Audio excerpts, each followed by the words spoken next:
পারস্য উপসাগরের আকাশসীমা থেকে উধাও মার্কিন সামরিক বাহিনীর শক্তিশালী রিফুয়েলিং বিমান বা উড়ন্ত গ্যাস স্টেশন, যা KC-135 স্ট্র্যাটোট্যাঙ্কার হিসেবে পরিচিত।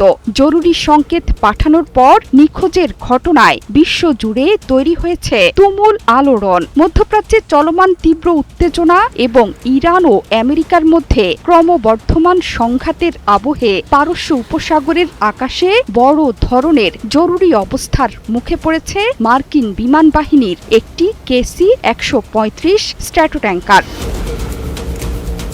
ফ্লাইট রাডার 24-এর তথ্যমতে বিমানটি উড়ন্ত অবস্থায় হঠাৎ বিশেষ গাণিতিক কোড পাঠিয়ে জারি করে জরুরি বিপদ সংকেত। সংযুক্ত আরব আমিরাতের আল ধাফরা বিমান ঘাঁটি থেকে উড্ডয়ন করা এই বিশালাকার বিমানটি মধ্যপ্রাচ্যে মার্কিন সামরিক অভিযানকে সহায়তা করেছিল। ফ্লাইট ট্র্যাকিং ডেটা দেখাচ্ছে নিখোঁজের আগে আকাশে বৃত্তাকারে বেশ কিছুক্ষণ উড়ছিল বিমানটি। এরপর এটি দ্রুত নিচে নামতে শুরু করে এবং কাতার সীমান্তের কাছে গিয়ে হারিয়ে ফেলে সংকেত।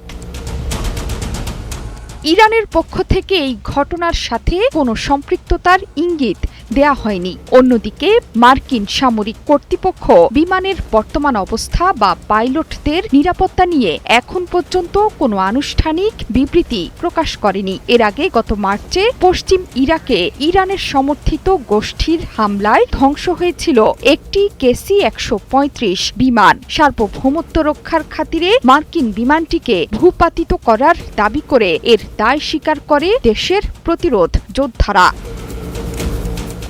KC-135 স্ট্র্যাটোট্যাঙ্কার মার্কিন বাহিনীর মেরুদণ্ড হিসেবে পরিচিত সামরিক বিমান। দীর্ঘ 60 বছরের বেশি সময় ধরে এটি মার্কিন অপারেশনের অবিচ্ছেদ্য অংশ হিসেবে কাজ করছে। এর প্রধান কাজ হল মাঝ আকাশে অন্যান্য যুদ্ধ বিমান, বোমারু বিমান এবং সামরিক কার্গো বিমানকে জ্বালানি সরবরাহ করা। একে উড়ন্ত গ্যাস স্টেশন বলা হয় কারণ এটি থাকলে যুদ্ধ বিমানগুলোকে জ্বালানি নিতে বারবার মাটিতে নামতে হয় না। বিমানটিতে আছে 4টি টার্বোফ্যান ইঞ্জিন। এটি বোয়িং 707 যাত্রীবাহী উড়োজাহাজের ডিজাইনের উপর ভিত্তি করে তৈরি। জ্বালানি সরবরাহের পাশাপাশি এটি প্রায় 37,600 কেজি পণ্য অথবা কয়েক ডজন যাত্রী বহন করতে পারে। আপদকালীন সময়ে বিমানটি আহত সৈন্যদের দ্রুত হাসপাতালে স্থানান্তরের কাজেও ব্যবহৃত হয়। বর্তমানে মধ্যপ্রাচ্যে মার্কিন নৌবাহিনী, মেরিন কোর এবং মিত্র দেশগুলোর সামরিক বিমানগুলোকে দীর্ঘ সময় আকাশে সক্রিয় রাখতে গুরুত্বপূর্ণ ভূমিকা পালন করছে KC-135 বিমানটি। তবে বিমানের রহস্যময় নিখোঁজের ঘটনায় নতুন করে উস্কে দিল মধ্যপ্রাচ্যের অস্থিরতাকে। জোহরা চৌধুরী সেতু, 71।